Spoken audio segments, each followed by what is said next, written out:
Hi guys, Roddick Lee's doing the SQA National 5 Mathematics paper from 2016, paper 1, and we're just going to do question 10 to the last one, question 12. Question 10 asks you to sketch the graph of y equals x take 3 squared plus 1 and show clearly the coordinates of the turning point and the point of intersection with the y-axis. Now I'm afraid this is just one thing that you really should make every effort to remember. When you're given a graph in this form, which is called completing the square form, the turning point, the x-coordinate is the opposite to this bit here. The x-coordinate is 3 and the y-coordinate is the number that you see there. So the turning point, that's the bit where the graph stops going down and then starts going up, or up and down, a bit rarer, but there we go. So the turning point is at 3, 1. Okay, and now it crosses the y-axis when x equals 0. So 0 take 3 is minus 3 square, you get 9, add 1, which is 10. So it crosses the y-axis at 0, 10. So here's my effort at this, 0, 10. And there we have 3, 1. Okay, now there's another point we can put in here that's quite easy to guess where that is. That's the point 6 along, 10 up, because that's 3 along. So therefore, with this being a parabola, and we know it's a parabola because we have a positive x squared term when we multiply that all out. Now if x squared is positive, then we know the parabola looks like that. So it comes down, turns, goes back up. 0 to 3, double it, 0 to 6.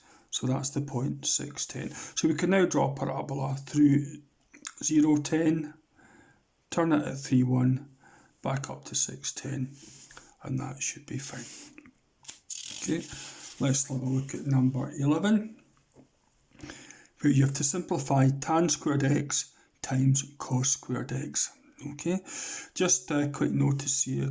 Couple of things you should know. This is a fact, and that is that tan of an angle is the sine of an angle over the cos of the angle, the cosine of the angle. And just in case you're unsure, tan squared x means tan x times tan x. Cos squared x means cos x times cos x. So with that all in mind, tan squared x, now tan x times tan x, sin x over cos x times sin x over cos x times cos squared x means cos x times cos x. So we actually can divide things out there. They cancel out with them, and you're left with sin x times sin x, which is sin squared x. So that's that one done. And let's have a look at question 12. So the diagrams below show a rectangle and a triangle. All measurements are in centimetres. Find an expression for the area of the rectangle. Well, the area is length times breadth. So it's 2x plus 1 times x plus 8. And as you can see, I've multiplied that all out to give you 2x squared plus 17x plus 8. For part B, given that the area of the rectangle is equal to the area of the triangle, show that this is the case here.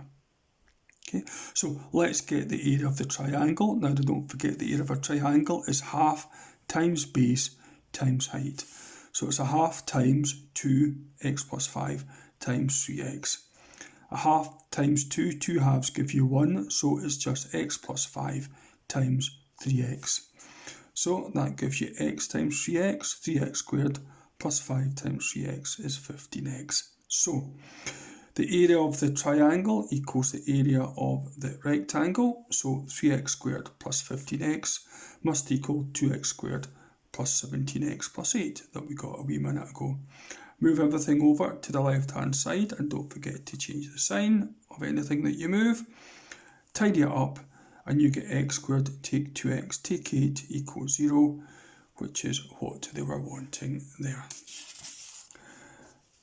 And then for part C, it says, hence, find algebraically the length and breadth of the rectangle. So let's find out what values x have to be. So we're now going to solve this by factorising it. So x squared take 2x take 8 factorises to x take 4 times x plus 2. We can just check that. X squared plus 2x take 4x gives you take 2x, and minus 4 times plus 2 gives minus 8. So we have two things multiplying to give 0, so either that's 0, which would mean that x would have to be 4. 4 take 4 gives 0. If this was 0, x would have to be minus 2.